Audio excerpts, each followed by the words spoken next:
नमस्कार। Karl Marx एक ऐसा नाम है जिसे सुनते ही न जाने कितने ख्याल मन में आते हैं।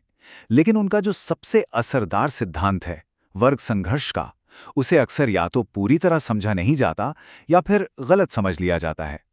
तो आज हम इसी जटिल विचार की परतों को एक-एक करके खोलेंगे और ये भी देखेंगे कि ये आज भी इतना अहम क्यों है।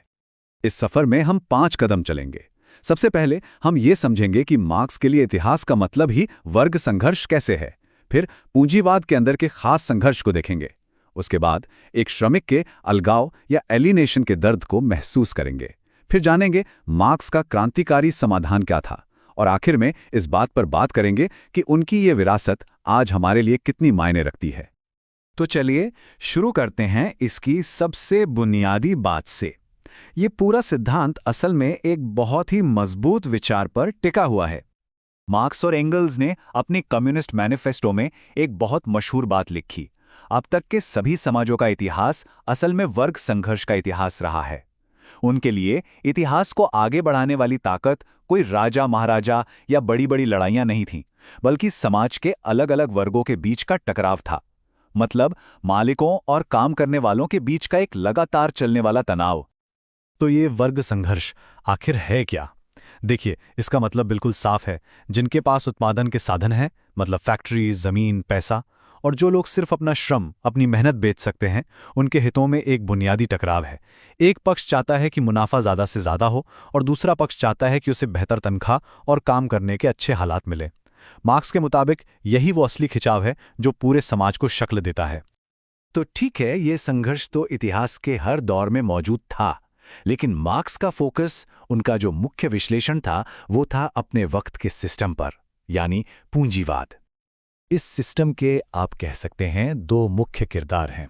एक तरफ है बुर्जुआ, यानी वो मालिक वर्ग जिसके पास सब कुछ है, और दूसरी तरफ है सर्वहारा, यानी मजदूर वर्ग जिसके पास अपनी मेहनत के सिवा कुछ नहीं है। और इनके हित एक दूसरे के एकदम उलट हैं। एक मुनाफा चाहता है, दूसरा बेहतर जिंदगी। और ये कोई पर्सनल दुश्मनी नहीं है, बल्कि इस सिस्टम के डिजाइन में ही ये टकराव मौजूद है। इस पूरी चीज को समझने के लिए मार्क्स ने एक बहुत दिलचस्प फ्रेमवर्क दिया, ऐतिहासिक भौतिकवाद। इसे आप एक इमारत की तरह सोचिए। उनका कहना था कि किसी भी समाज की अर्थव्यवस्था यानी इकोनॉमी उसकी नींव यानी बेस होती है, और इसी नींव पर समाज की बाकी पूरी इमारत, हमारे कानून, हमारी राजनीति, हमारा कल्चर, यहाँ तक कि हमारे सोचने का तरीका भी खड़ी होती है, जिसे उन्होंने सुपरस्ट्रक्चर कहा। मतलब जैसा आर्थिक ढांचा वैसा ही बाकी का समाज। तो ठीक है, ये सिस्टम है, इसके नियम हैं, लेकिन सवाल ये है कि इस व्यवस्था का एक आम इंसान पर, एक मजदूर पर क्या असर पड़ता है? इसकी मानवीय कीमत क्या है? मार्क्स ने इस एहसास को नाम दिया अलगाव या एलिनेशन। इसको ऐसे समझे, एक कारीगर है जो एक बहुत सुंदर कुर्सी बनाता है, लेकिन ना तो वो उसे कभी खरीद सकता है और ना ही ये तय कर सकता है कि उस कुर्सी का क्या होगा।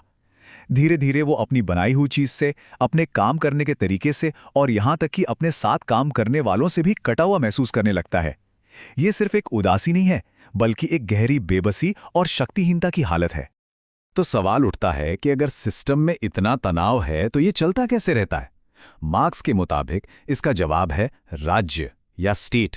सरकार, कानून, पुलिस, ये सब शासक वर्ग के औजार बन जाते हैं जो इस आर्थिक व्यवस्था को बनाए रखते हैं और ये पक्का करते हैं कि खेल के नियम अमीरों के हक में ही रहें। और यहीं पर समाज का वो सुपरस्ट्रक्चर यानी कानून, मीडिया, कल्चर अपना काम करता है। वो एक मिथ्या चेतना या फॉल्स कॉन्शियसनेस पैदा करता है। इसमें होता ये है कि मजदूर वर्ग अनजाने में उन्हीं विचारों को सच मान लेता है जो असल में मालिकों के फायदे के लिए होते हैं। लेकिन मार्क्स कहते हैं कि एक निर्णायक मोड़ तब आता है जब वर्ग चेतना या क्लास कॉन्शियसनेस जागती है, जब मजदूरों को ये एहसास होता है कि उनका शोषण एक साझा हकीकत है और उनके हित भी एक हैं।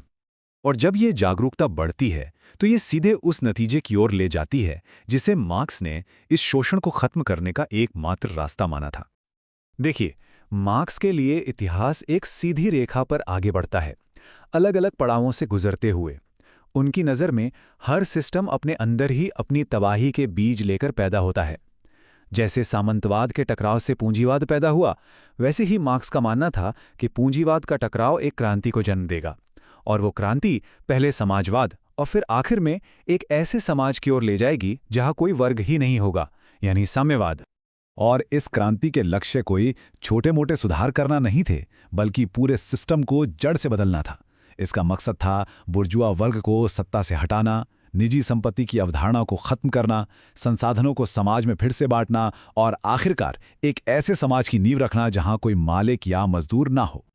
तो इस सब को सुनकर क्या समझना चाहिए? चलिए अब एक कदम पीछे लेते हैं और देखते हैं कि इन विचारों का असर क्या हुआ और इनकी आलोचनाएं क्या हैं। देखिए, ये मानना पड़ेगा कि मार्क्स की कई भविष्यवाणियां वैसी पूरी नहीं हुई जैसा उन्होंने सोचा था। आलोचक कहते हैं कि उन्होंने एक मजबूत मिडिल क्लास के उभरने का अंदाजा नहीं लगाया था, और जिन देशों में उनके विचारों पर आधारित सरकारें बनी, उनका इतिहास भी काफी मुश्किलों भरा रहा है। लेकिन इन सब के बावजूद उनके विचार आज भी बेहद प्रासंगिक हैं। जब भी हम आर्थिक असमानता की बात करते हैं, मजदूरों के हक की बात करते हैं, या ये सवाल पूछते हैं कि समाज में असली ताकत किसके पास है, तो मार्क्स के विचार हमें एक बहुत ताकतवर नजरिया देते हैं।